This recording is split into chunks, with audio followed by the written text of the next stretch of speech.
సర్పమునకు దేవుడు వేసిన శిక్ష ఏమిటి? జీవితకాలం అంతా నేలమైన ప్రాప్తి మనుషుని బ్రతుకుతుంది.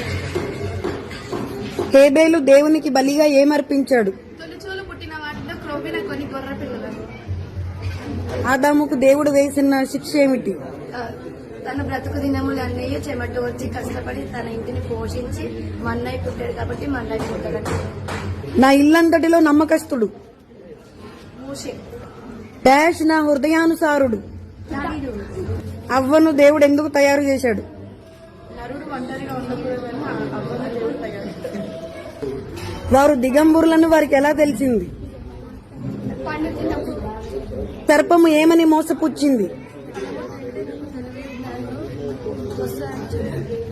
వారు దిగంబరులమని తెలిసిన తర్వాత వారి శరీరమును వారు ఎలా కప్పుకున్నారు? హేబేలు యొక్క వృత్తి ఏంటి? గొర్రెలు కావు. కయ్యూను యొక్క వృత్తి ఏంటి?